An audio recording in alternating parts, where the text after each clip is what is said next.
Well, there are four ways to make sparkling wine. Firstly, by carbonation. After primary fermentation, carbon dioxide is bubbled into the wine. It is the same method we use to get bubbles into soft drink. It doesn't produce very high quality sparkling wine, however. It's more of a beverage you'd find at the bottom end of the sparkling wine market. The second way to get the fizz we love is tank fermentation, sometimes called the Charmat method. This is where secondary fermentation occurs in a pressure tank. In the transfer or bottle fermentation method next, the base wine is bottled with the addition of sugar and yeast. After this secondary fermentation, the filtering and the sparkling wine is transferred to a clean bottle. In methode champenoise, the wine undergoes secondary fermentation in the bottle and it is never transferred or removed from that bottle.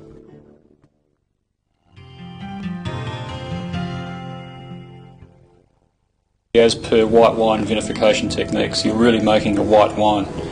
At the end of vintage, when you have all these individual base wines sitting around in tank, you add liqueur de tirage, which is adding somewhere between 18 and 20 grams per litre of residual sugar. You're then inoculating with a yeast culture, and you bottle this. What happens there is that a secondary fermentation takes place, where the yeast converts that predetermined amount of sugar into CO2, carbon dioxide, which is the gas in champagne, and alcohol. There's two different styles of wine we make here. One is the transfer product, which is the German technique, and one is the traditional method champenoise product. The only difference in style there is the, how shall we say, the production technique, which is the method used to remove the yeast from the bottle after secondary fermentation and maturation on the yeast lees.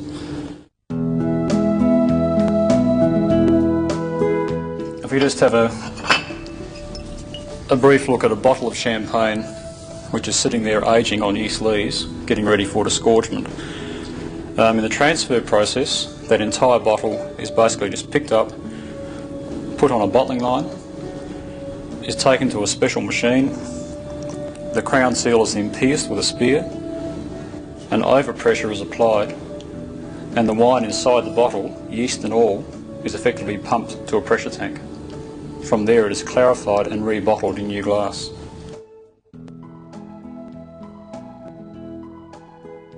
With method champenoise, what we have the bottle of yeast included is carefully placed onto a shaking table. The bottle is slowly inverted, and the remoeur performs the technique of shaking or remoage, whereby the yeast lees is carefully slid down the inside of the glass to a point where the bottle is deemed to be on point. The bottle is then placed in a neck freezing solution, a brine solution. An ice plug is formed. We can then invert the bottle, remembering that the yeast lees is trapped in the ice, top of the bottle. The disgorgement process then takes place. We remove the crown seal. That forces the ice out. The same bottle is then placed on a bottling line. Liqueuring or dosage occurs.